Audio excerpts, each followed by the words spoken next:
Our next guest is Jessica Jackson. She is a human rights attorney and has been working with.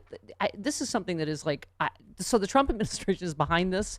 I saw Lindsey Graham on Meet the Press actually sounding reasonable for once about something. Oh no. This is a really good bill. Jessica has been, it's called the First Step Act for prison reform. She has been working with the Trump White House on it. So we check in with her now. Jessica, good morning. Good morning. Thanks for having me on. Thank you for coming on. You're a good friend of our friend Melissa Fitzgerald, who, of course, works in criminal justice reform as well. She says you are a rock star, is what I'm told. She's the rock star. I just play backup. Well, so this is a really, I hate to tell you, so on cue when we booked you this morning, the news story that came down, divisions in GOP may leave Trump priority in Senate limbo, a Trump-backed criminal reform justice bill hitting a major roadblock in the Senate, Mitch McConnell. I know you're working in a bipartisan fashion, so I will refrain from calling him a treasonous rat bastard and an obstructionist douchebag for the remainder of this interview. However, this must be so. Talk to us. This is such an interesting personal story for you. That first of all, let's just say the bill is supported by Nancy Pelosi, Cory Booker, Trump, Grassley. Right? You stood next to Trump. Oh, I'm sorry. Last Wednesday when you hosted a press conference endorsing the bill. But here we go with Mitch McConnell again. Tell us what is happening with this.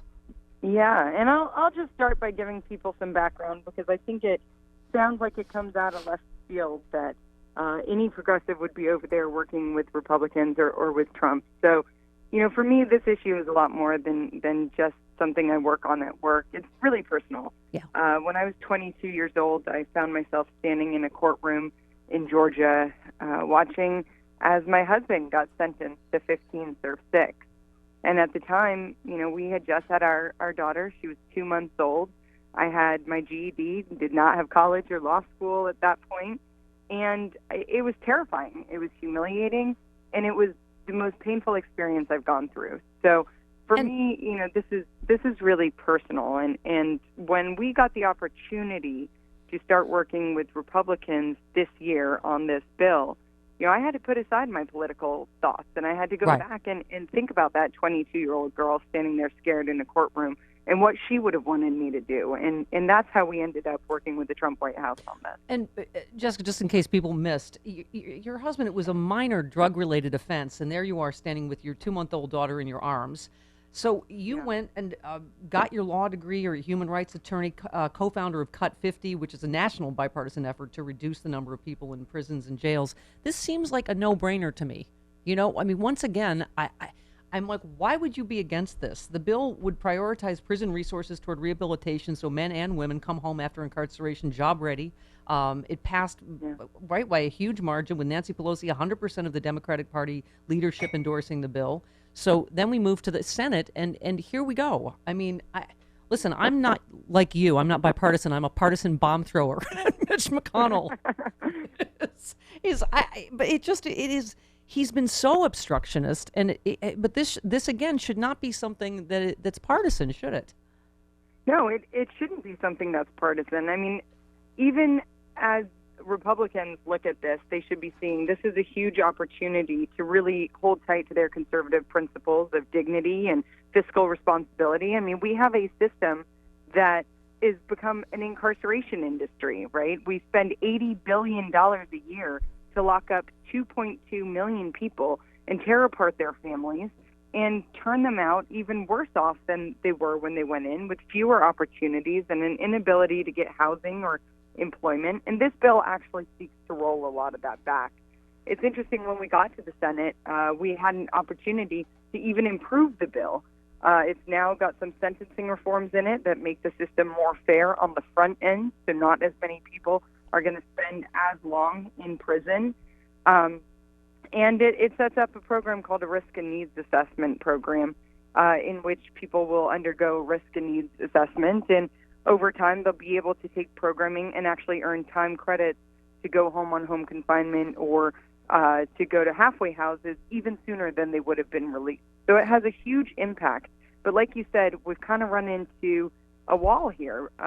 Mitch McConnell promised us that if we were able to get 60 senators to vote for it, if we were able to get Donald Trump to endorse it, if we were able to get some more law enforcement groups on it, and if we were able to finalize the language and get it filed, he would give us a vote after the midterm. Yeah. And the truth is, he never expected we'd be able to do that. And now that we have, he's trying to move the goalposts. Now, I know you've been working with Jared Kushner. I'm submerging every instinct of mine to say horrible partisan things and ruin your chances, because I know this must be hard for you to have worked in a bipartisan fashion, though. And then, this Republican Party, Jessica, I don't know what to say about it. I mean, you've got your usual suspects, Tom Cotton calling this the get out of jail free, bill or whatever. And so now Mitch McConnell is dealing with that, right? With his more conservative members, because I don't really understand, like, obviously with the coalition that you've, gotten together with, even including Trump and the White House. And as we talked about, Lindsey Graham on Meet the Press urging Mitch to bring it to the floor. Why is he against it? What is Mitch? It's just having to placate his crazy right-wing base, or what? I think he's worried about tying up floor time in the Senate. Obviously, he's been on quite a tear confirming all of these judges that we don't like. And I think he's worried about, splitting up his conference. Like you said, it's a very small, very vocal minority of Republicans who are actually against this. Tom Cotton, Senator Kennedy, Senator Reich, those are really the only voices we're hearing at this point coming out in opposition. And it's interesting because, just last week, not only did the president endorse this, but the Fraternal Order of Police came on board, the International Association of Police Chiefs. Yeah. It's really been an incredible, like you said, Cory Booker. It's been an incredible kind of partisan effort. And for Mitch McConnell to not see that as an opportunity, even if he hates this issue, right, to not see that as an opportunity to claim some sort of victory for his speakership as well as for his leadership as well as for the president is really dumbfounding. Well, I hate to say it, Jess, but as Travis, you were saying, they only care about winning.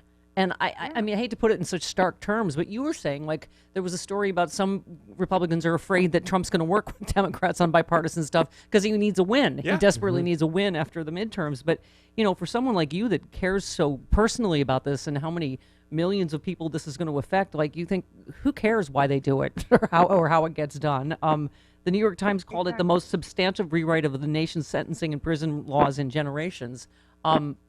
Yeah, I mean, at this point, I don't know if I've mentioned I'm not a Trump fan, Jessica. But if we could, okay, that's the beauty of this bill. I mean, this was Hakeem Jeffries' bill. This was Keith Ellison's bill. This was, right. This is a bill that comes out of really the most important set of advocates on this issue, which are those who are formerly incarcerated.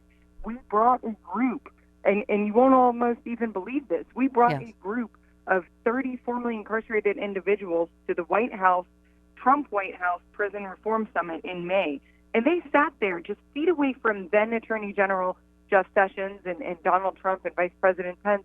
And they talked about the horrible, horrible things they had gone through while in prison and how hard it had been to come out and heal from that and move forward with their lives and all of the obstacles they had faced.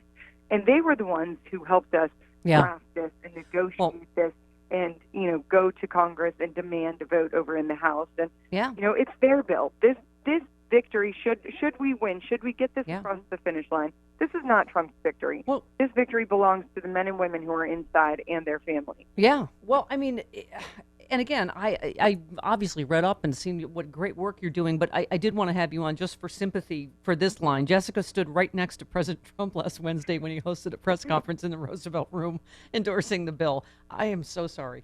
But well, I was like, oh, my God. Believe it or not, it was one of the happiest moments of my life just here. Well, because I have to say why. I love this part of the story. You told the story about, your husband getting sentenced to 6 years in prison for a minor drug offense. You're standing in that courtroom holding your 2-month-old baby daughter. And then you say earlier this year, I stood alongside my daughter in a very different government building from that cold Georgia courtroom. We were in the West Wing of the White House at a prison reform summit, and she shared her story of growing up with an incarcerated parent. That had to be an amazing moment for you. Yeah, it really was, because, the shame and the humiliation that I felt the whole time he was incarcerated, to be able to see how she has processed her father's incarceration and really let it drive her into becoming this activist. She's only 14 now, right? Right. But she stood in the West Wing and she introduced Vice President Mike Pence, and she talked about the impact that incarceration had on her life and on the 2.8 million children across the country who currently have a parent incarcerated. So very, very proud of her and very proud of how far we've come on this bill. Yeah.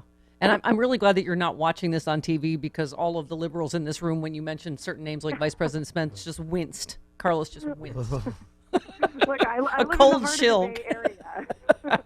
But listen, I live in the heart of the Bay Area. I know how it is. I know how funny it sounds to people who have not been working on this issue. I should also note that, this is not a coalition that popped up in January. Back in 2015, Cut 50 launched with our Bipartisan Summit, which was co-hosted by, get ready to win, Van Jones and Newt Gingrich, Donna Brazile, and the American Conservative Union, Pat Nolan.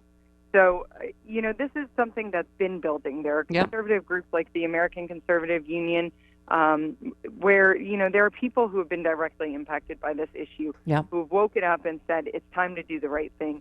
And they've been instrumental in getting this administration on board as well. Yeah, and Jessica, I'm reading the statistics. The number of people in our criminal justice system has ballooned by 700% over the past 30 years. So this is something that affects everybody. And I don't know if you know, but my dad ran with Goldwater in '64 and was a congressman, and chairman of the Republican Party. And I have to tell you, I think we all would like to go back to a time when people really did work across the aisle. He had friends on both sides of the aisle.